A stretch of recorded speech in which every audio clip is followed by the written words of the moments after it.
Kate stands in the doorway, her porcelain skin dulled and dark circles shadowing beneath her eyes. She's normally petite, but today she looks minuscule, her body sagging and her long red hair dripping over her drooped shoulders. Detective Langford? She croaks. Hello, Kate, I reply, keeping my voice steady. What are you doing here? Her voice trails off, her eyes widening in horrified realization. That murdered is more. No! She shakes her head, the simple word hanging heavy in the air. No, I don't believe it. No! She cries out, wailing, sinking to the floor, and screaming out her sudden grief. The hollow sound of it is enough to wrench against even the coldest heart. Hmm. Kneel down and comfort her, sure.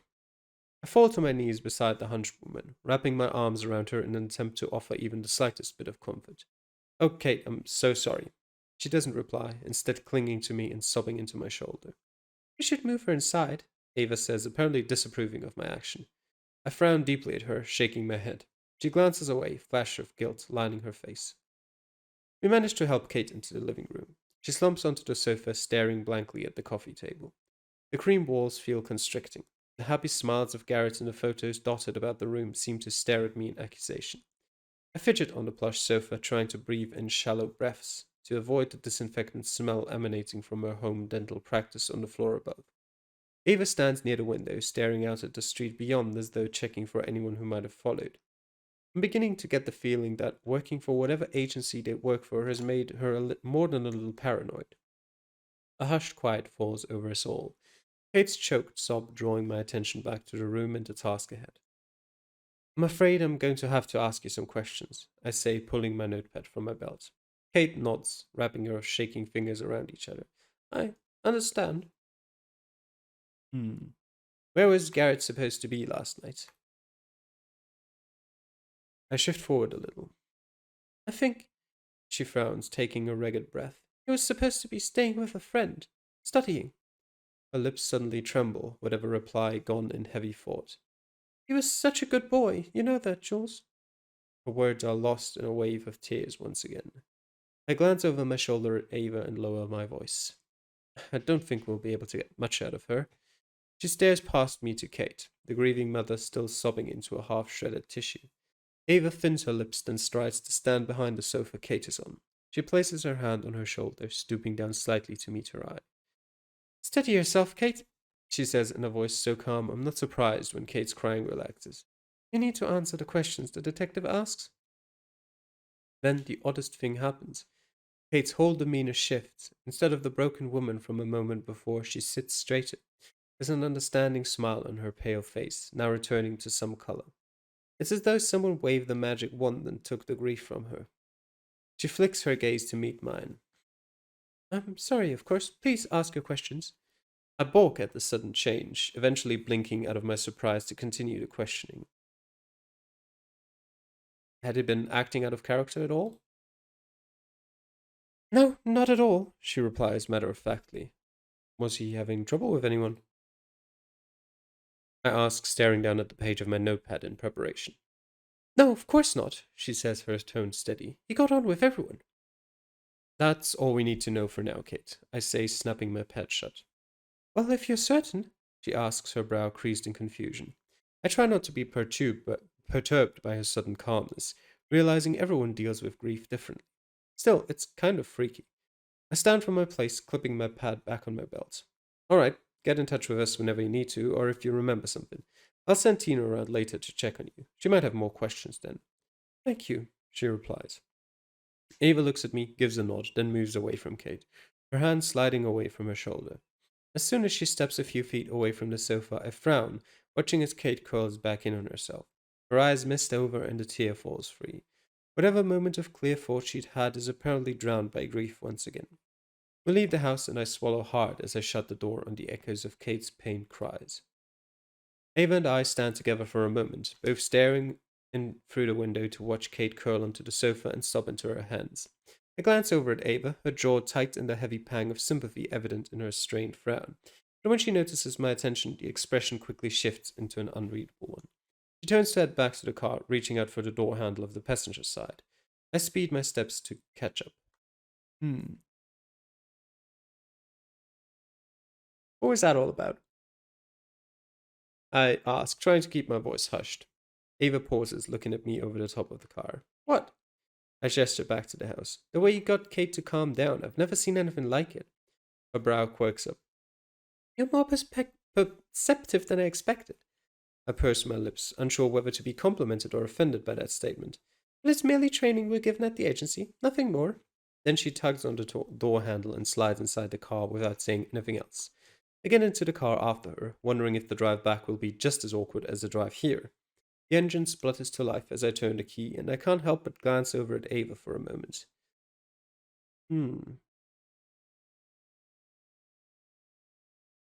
I think we could make a good team if we could work together. She looks over at me, interrupted from staring out of the window.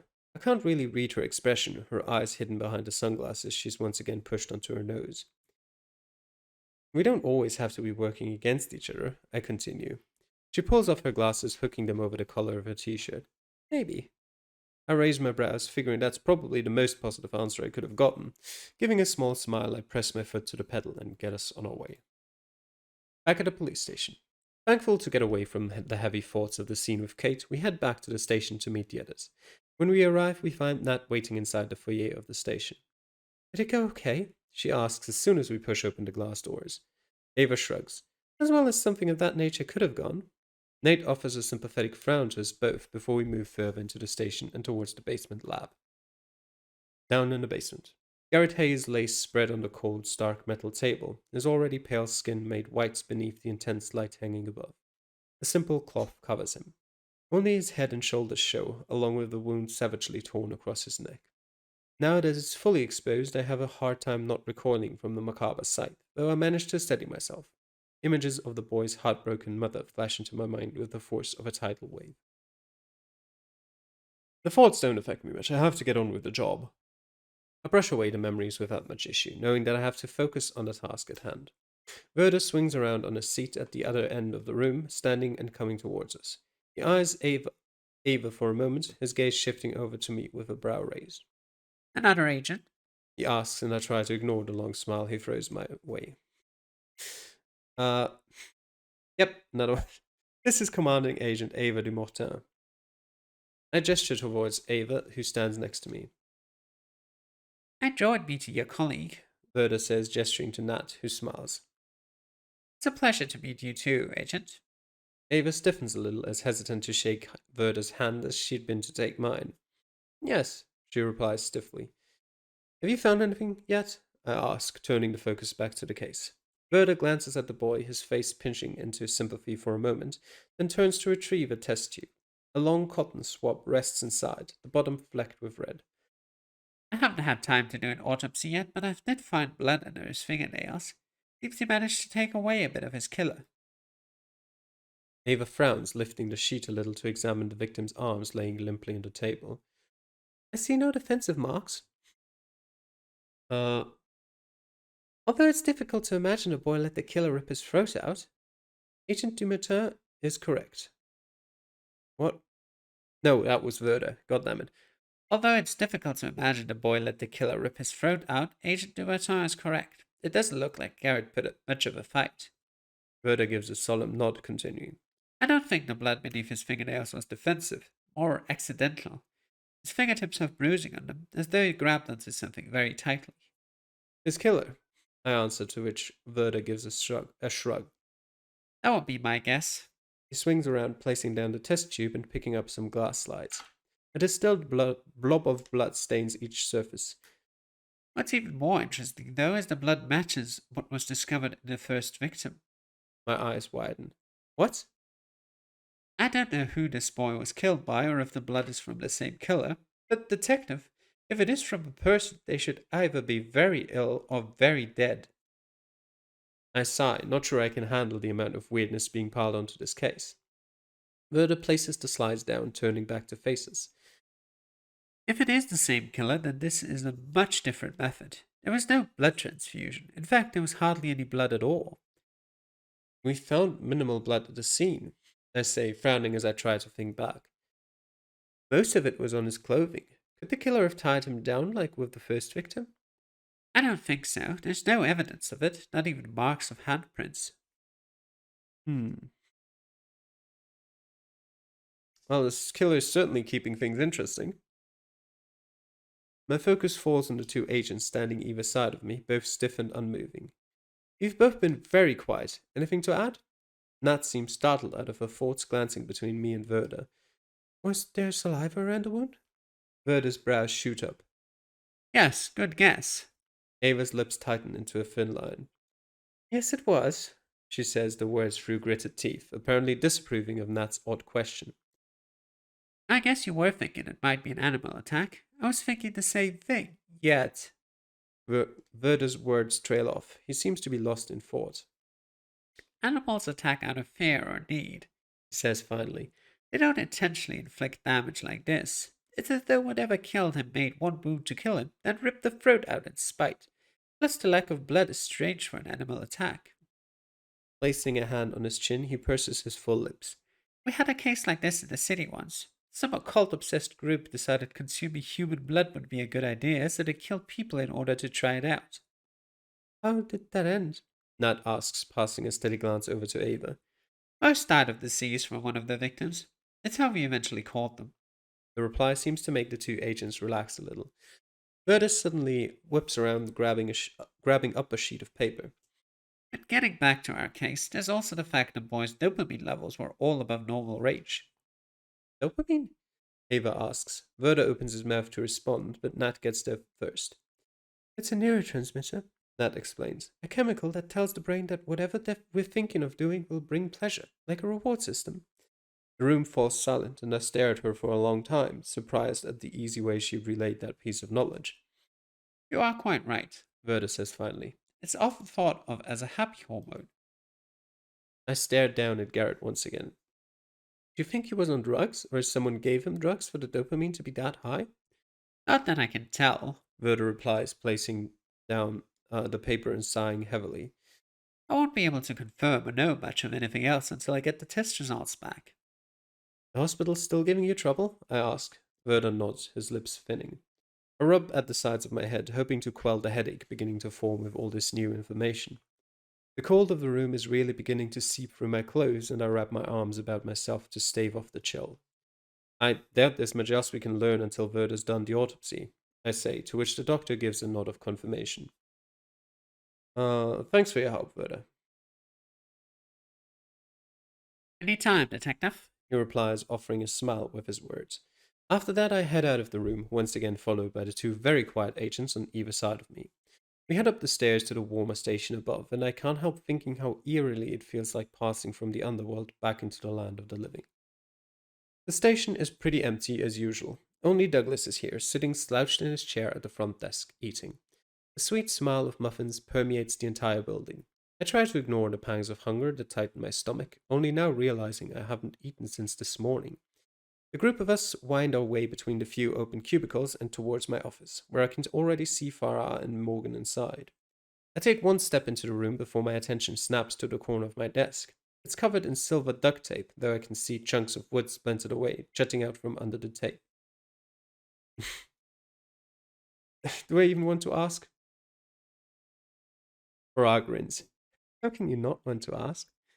I apologize, Detective, Ava says from behind, making me spin around to face her. It was my fault. I knocked into it by accident.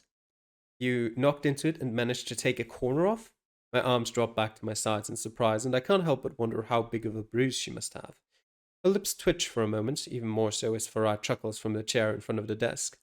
I will pay for repairs, Ava replies. She moves past me, obviously putting an end to that conversation. I shake my head, moving around my injured desk and taking my seat. The familiarity of it is comforting, and my shoulders unknot a little as I lean back. The room falls quiet. I stare at my desk in thought. So much has happened so quickly, I've barely had a chance to keep on top of this case at all. So, what happens now?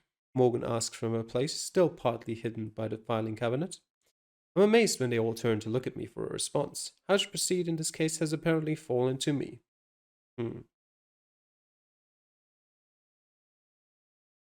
Concentrate on the oddities in the blood. It's just too big of a piece of evidence to ignore. There's a heavy pause. The group glances at each other, all of them suddenly tense. We have little evidence so far about the blood, Ava says finally. But if that's what you want to pursue, then I suppose we have no choice. There's a heavy tone of sarcasm to her voice, but I try to ignore it, hoping we may finally get somewhere on this case if we're all on the same page. 2 days later. The blood, as odd as it is, seems to get us nowhere. The test results continue to be delayed, and even after examining the blood further with what he has, Verda can provide no further information. A couple of days of work produces little more than what we already knew before. Tina has little more luck than us, having interviewed the residents of the alley Garrett Hayes was killed in. Apparently, one of the residents had heard some odd noise, chanting or singing, they thought, but that's not unusual. Many of the local pub's frequenters are pretty noisy as they head home. I get Tina to continue doing what she can with the residents. Meanwhile, the rest of us continue focusing on the victims. The experience has been interesting. Getting to watch Unit Bravo work properly for the first time, the cohesiveness with which they work together is astounding, and I don't think I've ever seen better, not even back at the academy. At times, I look up and watch as Ava and Nat discuss a possible idea around the circular wooden table we just about managed to fit into my office to use as a communal work desk. The two barely talk in full sentences, each seeming to know what the other is going to say without actually speaking it.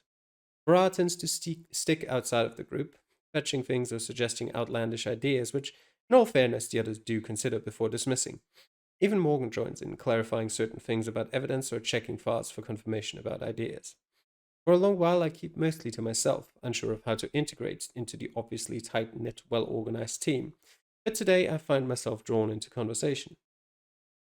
Flashing my gaze over my computer monitor, I let out a heavy sigh to see my email inbox still stark and empty. Nat's gaze moves onto me, apparently hearing my disappointment. Something wrong, Detective? I was hoping for the blood test results by now. I reply, leaning back and pushing away the file on my desk. I've reread it about 50 times already. They're still not here? Farah asks with a genuine frown of confusion. We should have gotten the agency to do it. How quickly do you normally get results back? I ask, pursing my lips. Within the hour, for most of them. Ava replies nonchalantly, not looking up from the papers on the desk. I almost fall out of my chair. An hour? I barely get replies from Tina within an hour, and she's only in the next room. Then we really should have used your resources for this case. We might catch this guy faster. Ava shakes her head. We don't have full jurisdiction over this case. Not yet, anyway. The evidence should be processed here. She then just continues to rustle through the papers on the desk. The thought of pushing the conversation enters my mind, but the set frown on her face makes me think better of it. It is strange adjusting to how... Wait, who's... Nat. It is strange adjusting to how small town procedures work. The agency is focused on what agents need, so it's unusual for us to have to wait for evidence or test results. But I'm sure your hospital is doing the best they can. Nat smiles, the encouraging words genuine. I glance away, wondering if now is the best time to tell them that the hospital is about as hospitable as a stubborn rhino. It was once the mayor's committee renovation project, but it was left behind when his focus switched to the police station after Douglas joined. The mayor's attention, and more importantly funds, started piling onto the station instead. An insult the hospital never lets us forget. Small town politics at its finest. Thankfully, I don't have to decide whether to tell them as Nat calls to me again. Detective? I glance up, a brow arched. Yeah? Mind if we get your opinion on something? She asks, Ava shifting uneasily beside her. It seems we're at an impasse, neither of us agreeing with the other. She gives a light chuckle, the first cheerful sound in the office for the past couple of days. Of course, I'd be happy to help. Smiling, I push myself out of my chair to head towards them. Thank you, Nat replies, a smile on her lips. I barely make the 2 steps to the table before a knock raps at the door. We all glance at it. Tina peers around the doorframe, throwing a polite smile at the group. Jules, she says, her voice a little tense. The mayor's on the phone for you. Not exactly something I've been hoping to hear.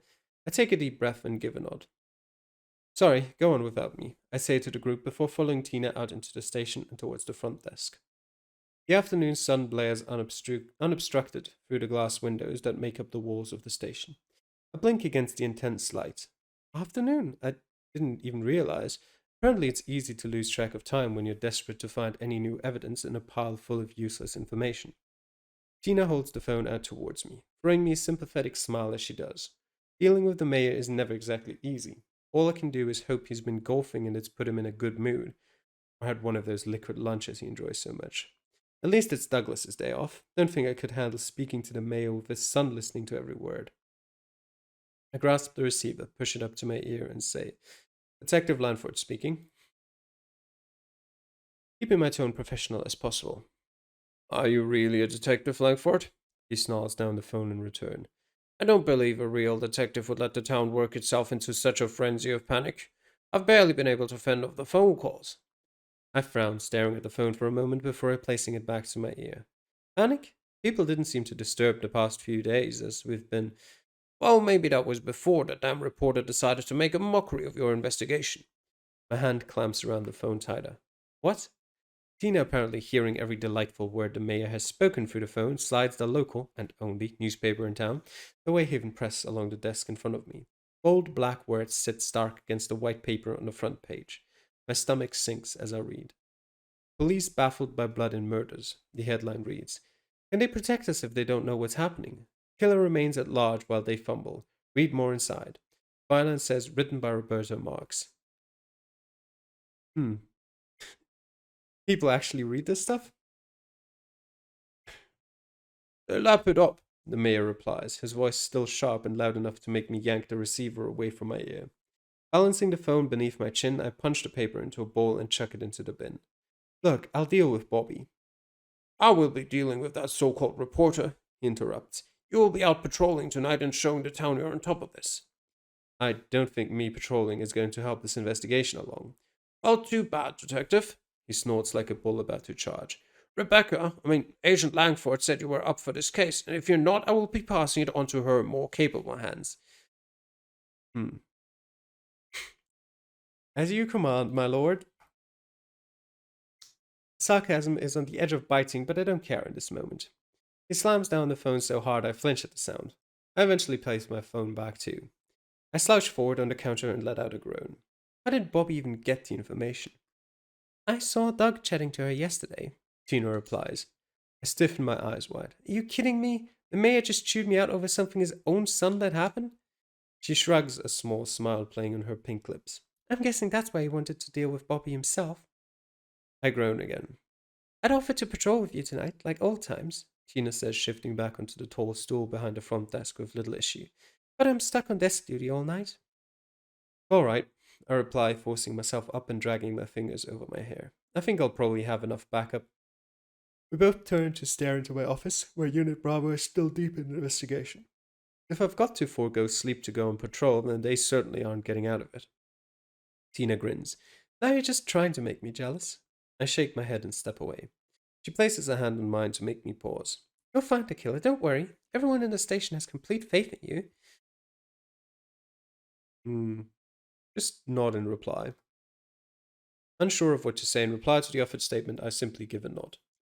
Guess it's back to it for me, she says, turning back to the front desk. You two, go have your fun wandering around town with 4 hot agents in the dark. I roll my eyes, though I crack a smile as I move back towards my office. As I step inside my office, the entire team shifts their focus to me, and I hesitate under the sudden attention. What did the mayor want? Ava asks.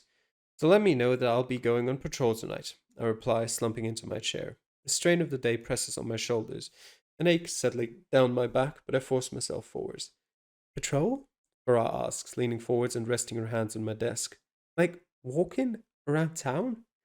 I arch a brow. That's usually what a patrol involves, yes. Ava steps forward to stand imposingly in front of my desk, Farah shrinking away. You can't, she begins. We'll join you, detective.